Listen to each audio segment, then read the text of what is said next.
ఇప్పుడు ఇంతకు ముందు గొప్ప గొప్ప వాళ్ళ మధ్య ఈ మాట వస్తూ ఉండేది ఏంటంటే సహజీవనం అనేది. ఒక ఫిల్మ్ ఇండస్ట్రీ వాళ్ళకు లేదంటే ఒక బిజినెస్ మ్యాన్స్కు పెళ్ళి కాకుండాను పెళ్ళైన తర్వాత కూడా భార్య పిల్లలు ఉండగా వేరే వాళ్ళతో సహజీవనం చేయడము ఇలా ఉండేది. ఇప్పుడు ఆ సహజీవనం అనేది సామాన్యమైన ప్రజల వరకు కూడా వచ్చేసిందని అనుకోవచ్చు. ఎందుకంటే చాలా విషయాలు చూస్తూ ఉన్నాం. ఎందుకు ఇలా జరుగుతుందంటారు? అంటే ఒక మహిళ తన అసంతృప్తి వల్ల ఇలా జరుగుతుందా, లేదంటే సమస్య ఎక్కడుంది అసలు? ఇప్పుడు పెళ్ళి ఏంటి అనేది ముందు మనం అర్థం చేసుకోవాలి. పెళ్ళి ఏంటి? మన ఆదిమ వాసుల్లో ఎలా ఉంటుంది?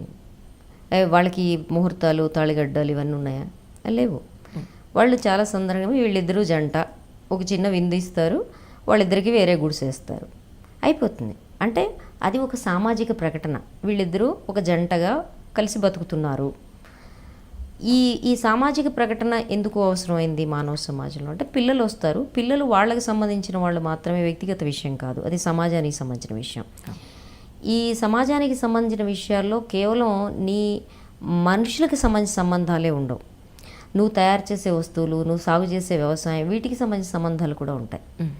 కాబట్టి నీ సంబంధాల స్థాయిని దాటెళ్ళి మానవ సంబంధాల స్థాయిని దాటెళ్ళినప్పుడు అవి సామాజిక సంబంధాలు అవుతాయి. ఈ సామాజిక సంబంధాల్లోకి నువ్వు వచ్చినప్పుడు అది సమాజానికి సంబంధించిన అంశంగా అవుతుంది. కాబట్టి నువ్వు ఒక సామాజిక ప్రకటన చేయమన్నావు. సమాజానికి నియమాలు నిబంధనలన్నీ ఎవరు పెట్టారు? మనకి మనం పెట్టుకున్నవే కదా. కాబట్టి ఈ నిబంధనలు బాగాలేదు అనుకుంటే మార్చుకోవడం కూడా మన పనే కదా. అయితే ఒకటి ఉంది, మీరు చెప్పిన దాంట్లో మనుషులు, స్త్రీ పురుషులు సహజీవనం చేయడం వల్లనే, అది పెళ్ళి అయినా కాకపోయినా సహజీవనం చేసేది, కలిసే బతుకుతారు. అవును. పెళ్ళి ప్రకటన చేసి లేకపోతే మతాచారాల ప్రకారం చేసుకుని చేయడమే పెళ్ళి అంటారా? సహజీవనం కాదు. నేను ప్రకటించదలుచుకోలేదు, వెళ్ళండి, గుడ్, కలిసి బతకండి అంటే దీనికి కారణం ఉంది. పెళ్ళి అనే దానికి కొంత ఆర్థిక కోణం ఉంది. మనం ఏం చెప్తామంటే ఇప్పుడు ఈ మన కులాంతర మతాంతర వివాహాలు లేకపోతే మామూలు వివాహాల్లో కూడా ఇప్పుడు మేము అంటున్నాం అంటే తప్పనిసరిగా రిజిస్ట్రేషన్ చేసుకోండి అని చెప్తున్నాం. ఎందుకంటే దీనికి ఒక లీగాలిటీ, చట్టపరమైన సమస్యలు కూడా ఉన్నాయి. చట్టపరమైన సమస్యలు ఎప్పుడు వస్తాయి? ఒక పెళ్ళిలో ఆ డిస్ప్యూట్స్ వస్తాయి. డిస్ప్యూట్స్ రావడానికి పునాది మన పెళ్లి వ్యవస్థలోనే ఉంది. ఎందుకంటే అది వ్యాపారం కింద తయారైంది.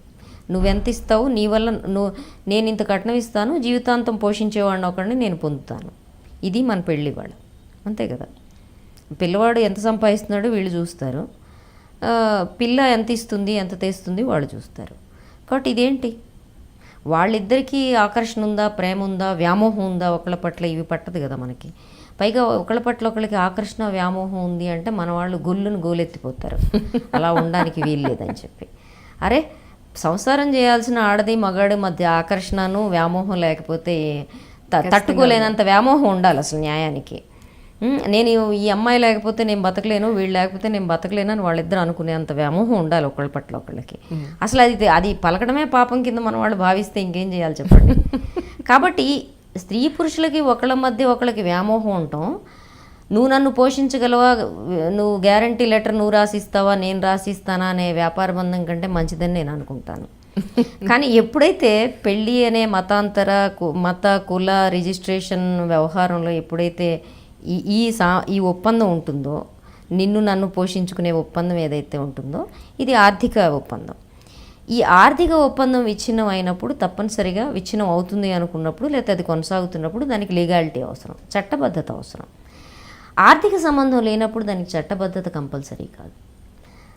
నీకు నాకు చచ్చేట్టు ప్రేమ ఉంది, మన ఇద్దరం కలిసి బతకదలుచుకున్నాం, వచ్చే ఫలితాలని మన ఇద్దరం కలిసి భరించడానికి సిద్ధంగా ఉన్నాం, ఓకే, కలిసి బతుకుదాం.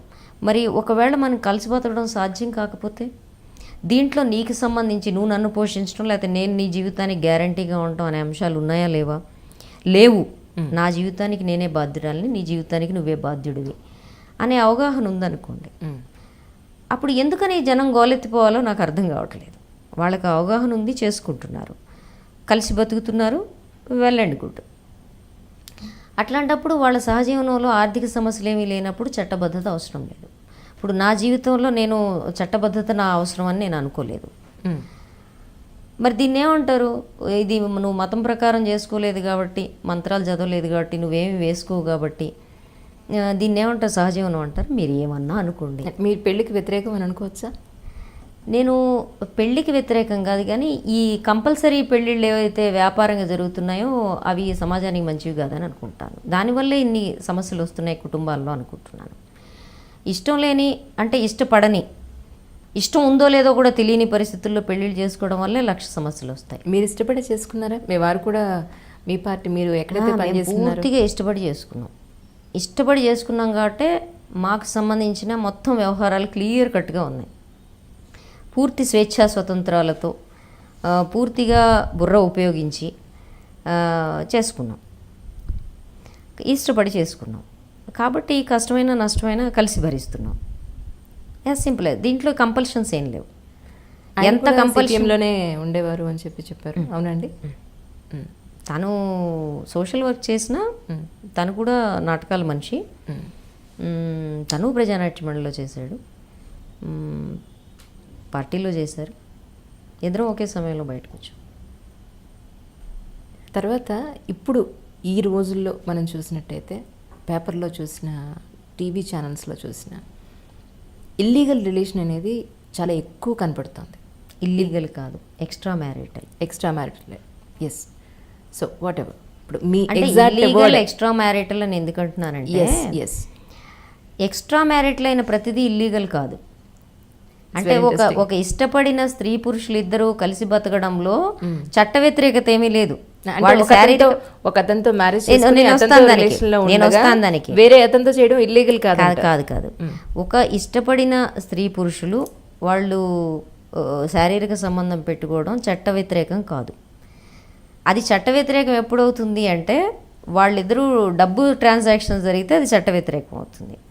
రెండోది ఎప్పుడు చట్ట వ్యతిరేకం అవుతుందంటే, ఈ భార్య నా భర్త వేరే వాళ్ళతో వ్యభిచార సంబంధాల్లో ఉన్నాడని కంప్లైంట్ చేస్తే అది చట్ట వ్యతిరేకం అవుతుంది. అంటే కంప్లైంట్ చేయనంత కాలం కూడా మనం దాన్ని వివాహేతర సంబంధం కింద చెప్తాం. ఎస్. సో అవి ఈ మధ్య చాలా ఎక్కువైపోయాయి. అంటే ఇంతకు ముందు ఉండేవో లేవో అంత బయటకు వచ్చేవి కాదు. ఉండేవిలే. ఇప్పుడు ప్రతిదీ బయటకు వస్తుంది విషయం. ఇంతకు ముందు కన్నా పర్సంటేజ్ పెరిగిందని చెప్పుకోవచ్చు. దీనికి స్త్రీ స్వేచ్ఛే కారణం అంటారా, లేదంటే ఆవిడ ఒక ఎడ్యుకేటెడ్ అయిపోవడం వల్ల సమస్య, లేదంటే ఆవిడకి నాలెడ్జ్ ఎక్కువైపోవడం వల్ల, ఎందువల్ల ఈ సమస్యలు వస్తున్నాయంటారు? ఇది కొంచెం సెక్చువాలిటీకి సంబంధించిన సమస్య. ఇప్పుడు మన పెళ్ళిలోనే దీనికి సంబంధించిన ఆన్సర్ కూడా ఉంది. వాళ్ళిద్దరూ ఒకళ్ళనొకళ్ళు మోజుపడనంత వరకు. శారీరకమైన మోజు ఏంటి? పెళ్లిలో పవిత్రతను, ప్రేమ ముఖ్యం అంటారు చాలామంది. కానీ ప్రేమకి, అంటే స్త్రీ పురుషుల మధ్య ప్రేమకి పునాది శారీరకమైన మోజే. కాబట్టి ఈ శారీరకమైన మోజు లేకుండానే మనం పెళ్లి చేస్తాం. వాళ్ళకి ఒకళ్ళ పట్ల ఒకళ్ళకి ఆకర్షణ ఉందో లేదో నాకు తెలిసి ఇంతవరకు ప్రపంచ చరిత్రలో స్త్రీ పురుషుల మధ్య, ప్రత్యేకమైన స్త్రీ పురుషుల మధ్య ఆకర్షణ ఎందుకు వస్తుందో ఇంతవరకు ఎవరు తేల్చలేదు. కానీ వస్తుంది, అది అంతవరకు వాస్తవం. మనకి ఈ ఫలానా అమ్మాయి నువ్వు ఎందుకు ప్రేమించావు అంటే ఎవడు జవాబు చెప్పలేడు. అందుకే తావాల్సింది రంభ అనే సామెత కూడా వచ్చింది. కాబట్టి ఒకళ్ళని నువ్వు వ్యామోహపడతావు, మోజు పడతావు. ఆ మోజు అనే పునాది లేకుండా మనం పెళ్లి చేస్తాం. కారణం ఏంటంటే సంబంధం మంచిది, పిల్ల సుఖపడుతుంది, అమ్మాయి కుటుంబం మంచిది, అమ్మాయి చూడ్డానికి బాగుందిగా నువ్వు ఆకర్షణ పడు అంటారు మన వాళ్ళు. అది సాధ్యం కాదు. చూడ్డానికి బాగున్న ప్రతి వాళ్ళ పట్ల మనం ఆకర్షణ పడం అంటే మనం ఆంబూతుల స్థాయి దాటొచ్చి చాలా కాలమైంది మానవ సమాజం. ఓకే. కాబట్టి నీకు కొన్ని ప్రత్యేకతలు, మనిషి అంటే ఏంటి, నేను ప్రత్యేకంగా ఈమెని ఇష్టపడుతున్నాను, ప్రత్యేకంగా ఇతన్ని ఇష్టపడుతున్నాను, ఇది చాలా ఎసెన్షియల్ పెళ్లిలో. దీన్నే మనం ఒప్పుకోవట్లేదు, దానివల్ల పెళ్లి చేసేస్తున్నాం అనేక ఇతర కారణాల వల్ల. ఇది పునాదిగా ఉండి చేసుకోవాల్సింది మానేసి ఇది కాకుండా మిగిలిన అన్ని కారణాల వల్ల పెళ్లి చేస్తున్నాం.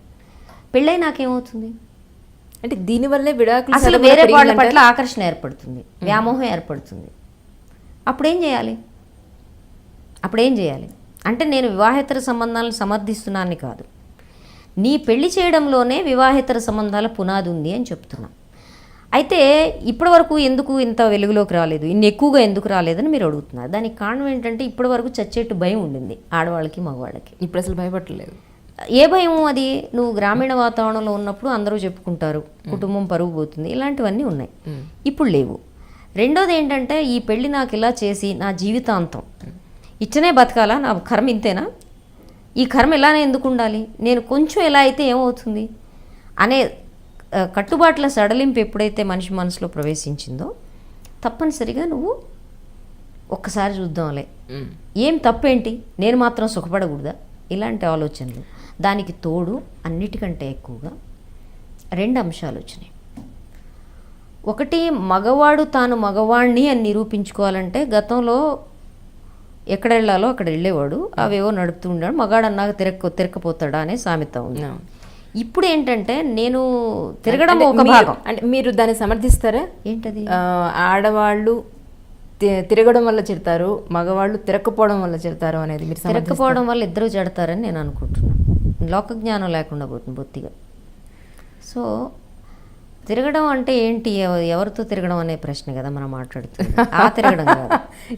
సో ఎవరైనా స్త్రీ పురుషులు మన సమాజంలో ఒక దశకు వచ్చాం. విచ్చలవిడి శారీరక సంబంధాల నుంచి ఒక స్త్రీకి ఒక పురుషుడు అనేది ఆరోగ్యకరమైన సంబంధం కింద మనం అనుకుంటున్నప్పుడు ఈ ఆరోగ్యకరమైన సంబంధాల నుంచి అసలు ఏమాత్రం ఎవరు దావ తప్పిపోకూడదు అనడం అసాధ్యం సమాజంలో. ఎందుకంటే భిన్న మనస్తత్వాలు ఉంటాయి, భిన్న రకాలైన ఆకాంక్షలు ఉంటాయి. కానీ నువ్వు ఒకసారి ఒప్పందానికి వచ్చే ముందే 10 సార్లు ఆలోచించుకోవడం మంచిది. అట్లా కానప్పుడు నేనేమంటానంటే, నీకు వ్యామోహము ఆకర్షణ భిన్నంగా ఏర్పడింది అనుకో, స్త్రీ కానీ పురుషుడు కానీ, నువ్వు అది బహిరంగంగా నీ స్పౌజ్తో చెప్పేసి చేయడం మంచిది. నాకు నీ పట్ల వ్యామోహం పోయింది, నేను ఇంతవరకే చేయగలను, నీ పిల్లలు ఎంతవరకు సాధ్యం అవుతుంది, ఇది సాధ్యమైనా కాకపోయినా ఇది నిజాయితీ అని నేను అనుకుంటున్నా. తర్వాత విషయం ఏంటంటే, ఇది ఏర్పడడానికి ఇంకో 2 కారణాలు ఉన్నాయి. నా మగాడితనాన్ని నిరూపించుకోవడం అనేది వాళ్ళ మగవాళ్ళకి పాపం పెద్ద సవాల్ అయిపోయింది. నేను నిజంగా జాలి పడుతున్నా. వాళ్ళు ప్రతి నిమిషం మేము మగాళ్ళమే నిరూపించుకోవడానికి, ఇప్పుడు చూడండి మన హీరోలందరూ కండలు తిరిగిపోయి ఉంటున్నారు. ఆ కండలు తిరిగి చూపిస్తేనే నేను మగాడిని అనుకునే దశ వస్తే, ఇవాళ రేపు మన పోరగాళ్ళందరూ పాపం జిమ్ముల చుట్టూ తిరుగుతున్నారు. ఏది అమ్మాయిలకి లైన్ వేయాలంటే అక్కడికి 1-2 కండలు ఉండాలి. ఈ టీషర్ట్లు ఇక్కడ దాకా వేసుకొని చూపించుకొని ఎంత తిరిగినా అక్కడ యాబ్స్ లేకపోతే అమ్మాయిలు ఎవరు ఇట్లా చూడలేదు. ఏం చేయాలి? సంక్షోభం వచ్చింది అక్కడ. అది తర్వాత కాలంలో కూడా సంక్షోభం కొనసాగుతుంది. So to prove the masculinity నువ్వేం చేయాలి? నా పట్ల ఎవరికో ఆకర్షణ, నా మగాడితనం పట్ల ఆమె ఫిదా అయింది అని నువ్వు చెప్పుకోవాలంటే ఏం చేయాలి? ఏదో సంబంధం పెట్టుకోవాలి. ఎక్కువ సందర్భాల్లో మగవాడి వైపు నుంచి పెట్టుకునే ఈ సంబంధాలు అవతల అమ్మాయి వల్నరబిలిటీ మీద ఆధారపడి ఉంటాయి. అలాగే మరి అమ్మాయిలు కూడా ఉంటున్నారు. వల్నరబిలిటీలు రకరకాలు ఉంటాయి. అవి ఆర్థిక పరమైనవి కావచ్చు, ఒంటరి మహిళలుగా ఉండడం వల్ల కావచ్చు, భర్త నిరాదరణ వల్ల కావచ్చు, భర్తకి తను తాను ప్రూవ్ చేసుకోవాలనే కోరిక వల్ల కావచ్చు, అనేక కారణాలు ఉంటాయి. వీటన్నిటితోడు ఇంకోటి కూడా ఉంటుంది. వివాహం నిలబడడంలో మిగిలిన అన్నిటికంటే వాళ్ళిద్దరి మధ్య లైంగికమైన సంతృప్తి ఉందా లేదా అనేది కూడా ఒక కీలకమైన కారణంగా ఉంటుంది. ఆ లైంగికమైన సంతృప్తి భారతదేశంలో మగవాడు అంటే కోరిక తీర్చుకునేవాడు, అనుభవించేవాడు కింద ఎప్పుడైతే మనం చెప్తున్నామో, ఆమెకి ఉండే కోరికల్ని తీర్చడం, ఆమె శరీరాన్ని సంతృప్తి పరచడం అనేది ఈ ఎజెండాలో, ఈ మగవాడి ఎజెండాలో రానప్పుడు ఏమవుతుంది? ఆమె అసంతృప్తిగా ఉంటుంది. అసంతృప్తిగా ఉన్నప్పుడు కూడా ఆ అసంతృప్తులు కూడా వివాహేతర సంబంధాలకు కారణమవుతాయి. ఇప్పుడు అలాంటి అసంతృప్తుల సమ్మేళనమే ఇప్పుడున్న విమెన్ అనుకోవచ్చా మనం? తర్వాత ఈ అసంతృప్తులు ఏవైతే ఉన్నాయో వీటికి తోడుగా నువ్వు ఈ అసంతృప్తితో బతకక్కర్లేదు అనే ఒక అభిప్రాయం, అంటే ఒక సమానత్వం కోసం జరిగే ప్రయత్నం ఏదైతే నీకు చూచాయిగా అన్న నీ ఇంట్లోకి వస్తుందో, మనందరం మాట్లాడటం మొదలుపెట్టినాక ఆమె గుమ్మం దగ్గరే ఆగిపోదు కదా, ఆ భావం గుమ్మంలోకి వెళుతుంది. ఈ వెళుతుంది తనకు అన్ని రంగాల్లో సమానత్వం, మనిషిగా తను ఎదగడం వరకు వస్తుందా, తన అసంతృప్తుల్ని కొంతమేరకైనా చాటుమాటుగా అయినా తీర్చుకునే వైపుకి దారితీస్తుందా, మనం చెప్పలేం. దీనికి తోడుగా ఇప్పుడు మనకి సినిమాల్లోనూ పార్నులోనూ వీటన్నిటిలోనూ శారీరక సంబంధాలు తీర్చుకోవటం అనేది జీవితంలో అతిపెద్ద భాగంగా ఆక్రమించుకుంటున్న దశలో నీవు మిగిలిన రంగాల్లో సమానత్వం కోసం పోట్లాడటం కంటే లైంగిక సమానత్వం కోసం పోట్లాడడం అనేది ఒక ప్రక్కదారులు పట్టిన సమానత్వం కింద ముందుకొచ్చే అవకాశం ఉంది.